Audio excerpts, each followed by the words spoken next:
Well, welcome everybody back to another episode of Church Stories as we continue this series, walking through an opportunity to connect with a lot of our planters on the ground to be able to share their story of their current church, their ministry, and the call that God has placed on their heart to plant a church in this insane season of 2020 right now, but just over the past few years. Today we have Robi Brust from Bentonville, Arkansas, Adventure Church. So Robi, thank you so much for being a part of Nexus and taking the time to go through this opportunity to share a little bit about your ministry. Thanks, man. I'm looking forward to it, Andrew. Appreciate you asking me a few questions. Yeah. So let's just start off. Give everybody a snapshot of life in Walmart country, Bentonville, Arkansas, and just the initial feel of what is Adventure Church? How did this all come to be? How old are you guys? What does Adventure Church look like? Okay, yeah, we are definitely in Walmart country. We are at the headquarters of the home office. They don't call it world headquarters. It's the home office here in Walmart, in Bentonville, Walmartville, you could say. And we really didn't know that we were going to be here at this stage in our life. It's been a pretty incredible journey / adventure. And I was in Oklahoma for 34 years doing youth ministry, college ministry. And then finally I was preaching minister, senior pastor at a church in Broken Arrow, and had been there for 14 years and just felt like it was something needed to change. I didn't know what it was. God was doing something in me and I didn't know what it was. And I was kind of resisting it. And then through a series of events, just decided, okay, it's time to go, time to leave. And so we left, not knowing where we were going to go. I was reminiscent, kind of got a big faith lesson from my dad when I was young.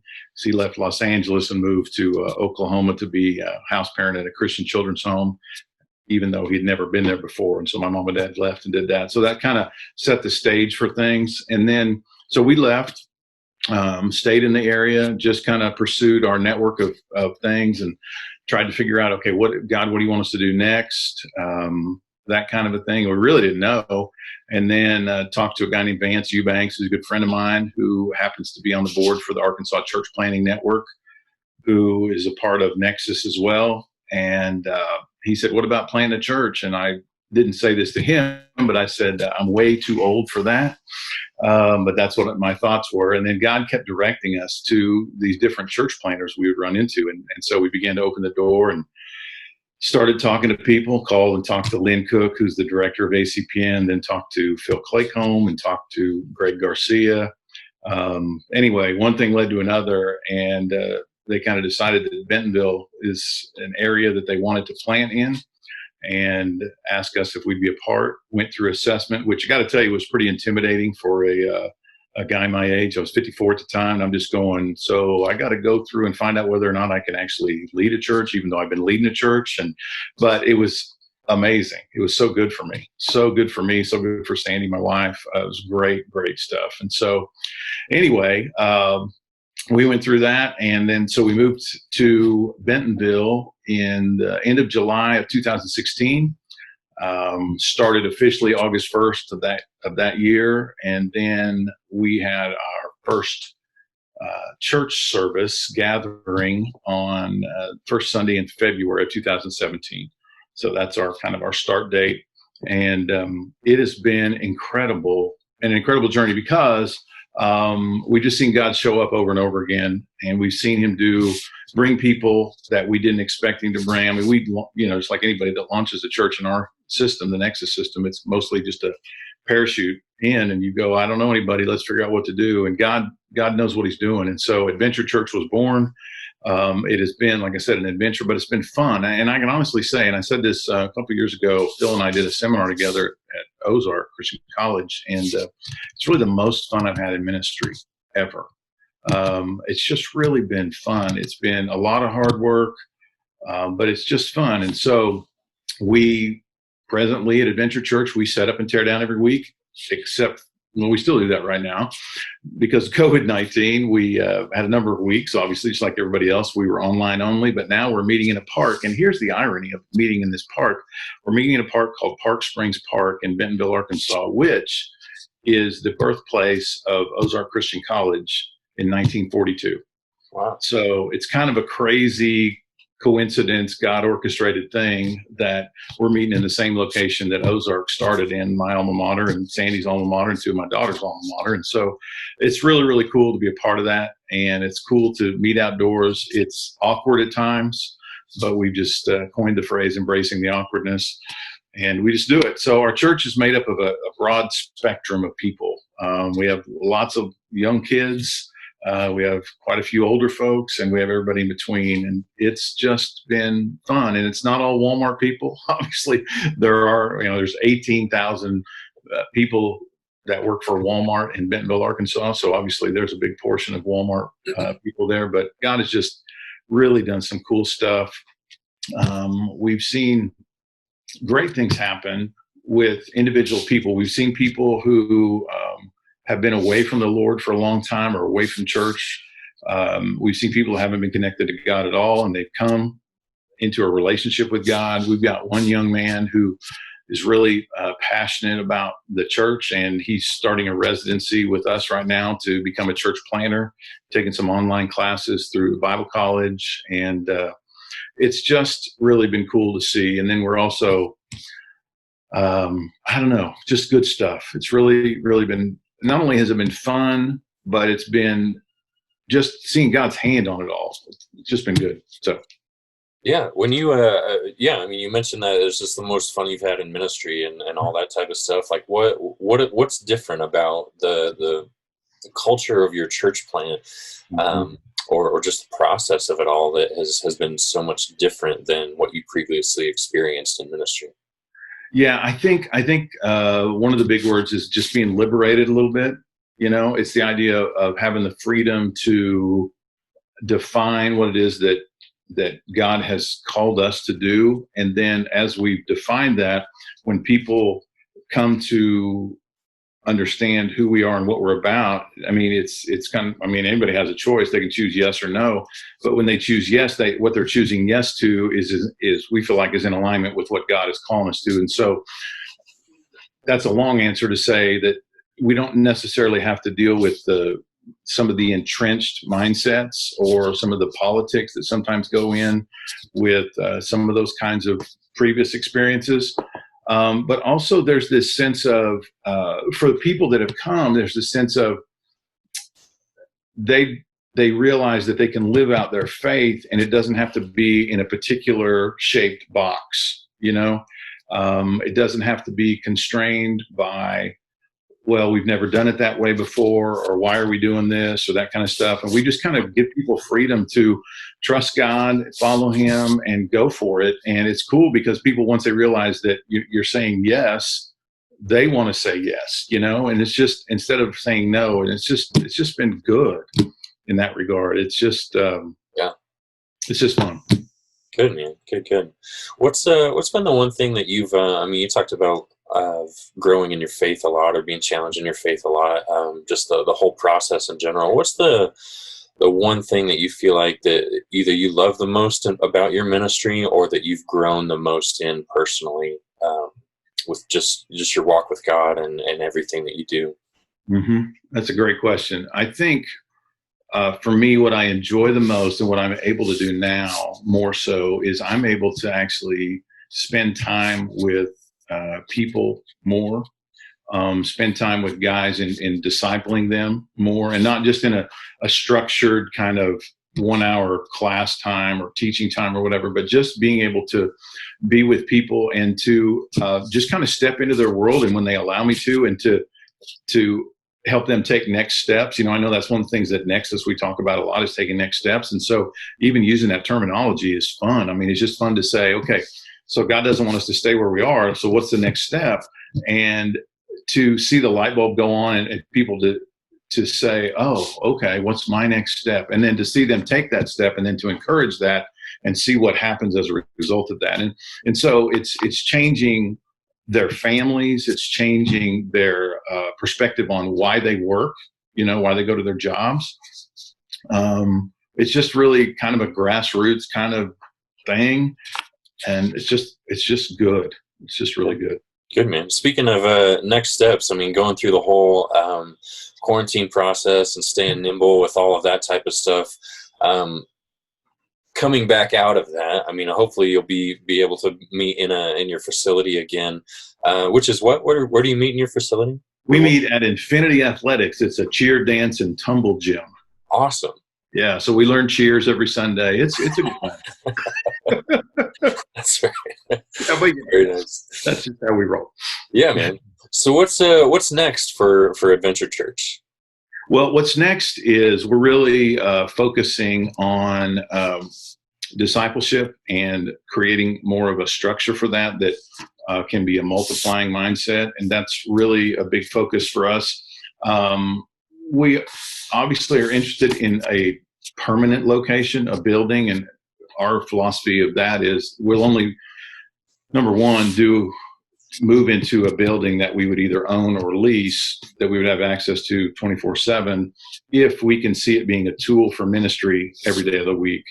And so that's one of the things we're looking at, and also a tool that we can connect to our community, where we would use it for leasing out for other events and those kinds of things, because we want to be an integral part of our community. So the building is one thing, but we're having a great conversation with our shepherd couples a few weeks ago, and one of the shepherds brought up the idea. He said, so what if we didn't have a building? Could we still do church? Which is interesting. In the middle of COVID-19 and the pandemic, we're doing that. But I think we still need to tighten up, what does it look like to disciple people so that we can disciple others and bring people into the kingdom. And that is a challenge right now, because even culturally, there's these cultural norms that say you have to have a space to meet in order to be able to bring people to church. And I think one of the things God's teaching us through this pandemic is we're not supposed to bring people to church as in a location. We're supposed to bring people to Him, and that is to God. And so what does that look like for us? And so we're really doing some thinking about that and talking about it.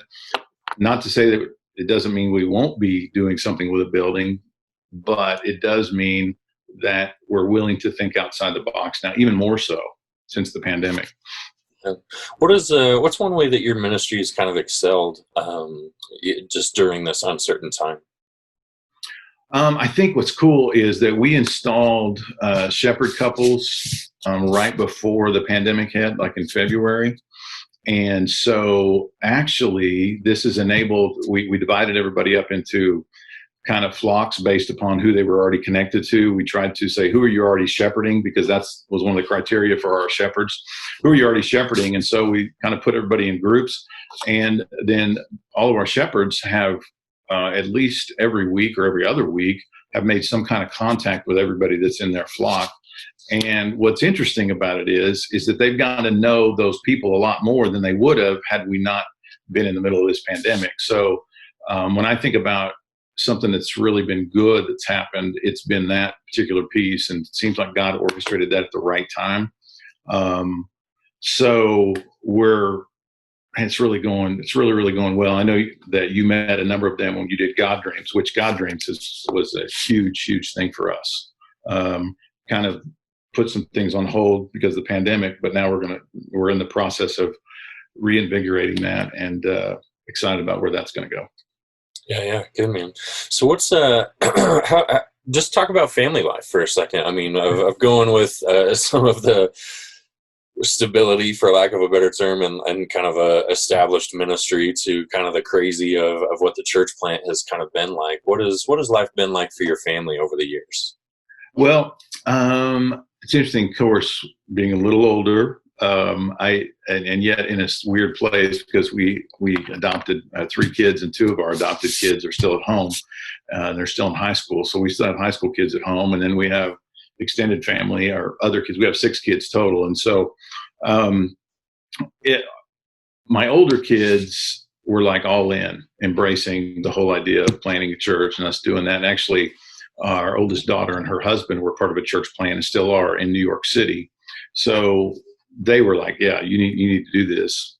And then as far as the adjustments are concerned, it's been good. It's been a little strange at times to quote work from home, or not go. For me, an adjustment was I didn't go to the office, but that was also incredibly liberating because sometimes going to the office means you show up, but you're not necessarily the most productive, but you're doing your time, and but for the family, for the kids, our two youngest kids are at home. They've enjoyed it. They are church planners too. I mean, they're on the setup and tear down crew every time we're there. My 15-year-old son is basically in charge of packing the trailer. He took that upon himself. And so he does that every week.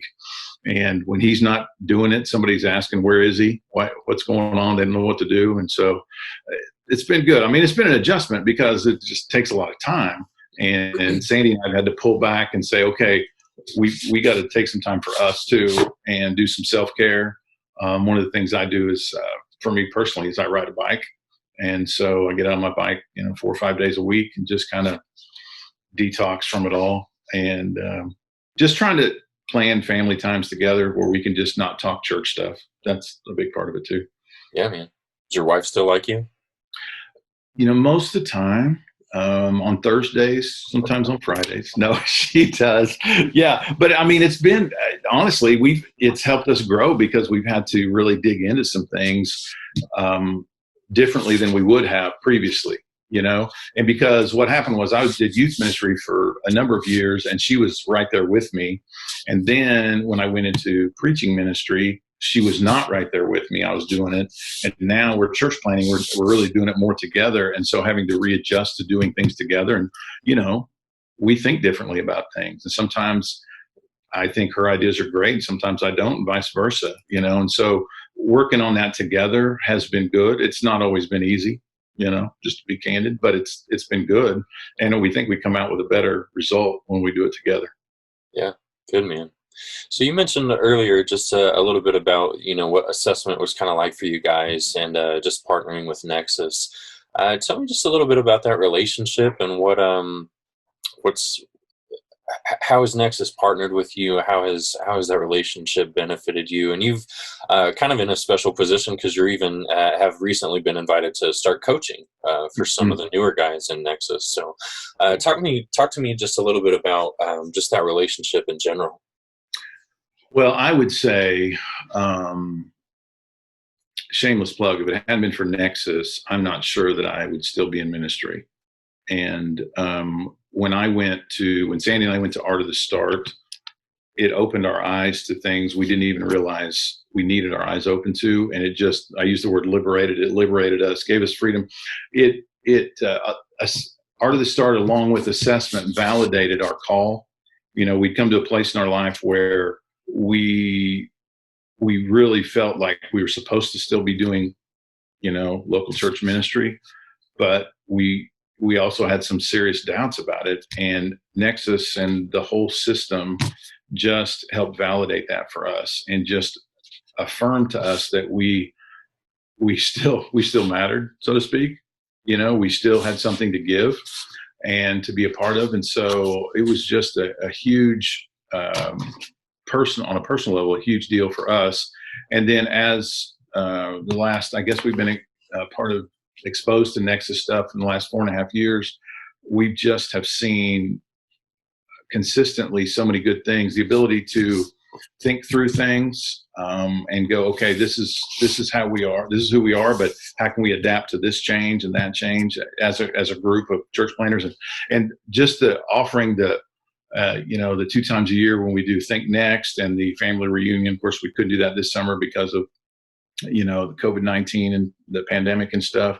Those kinds of things getting together, they're just lifesavers. They're life breathers into us. And then to develop that camaraderie with this group of people, they're all on the same page. And it's so much more focused than in previous situations I've been in, because church planning is its own beast.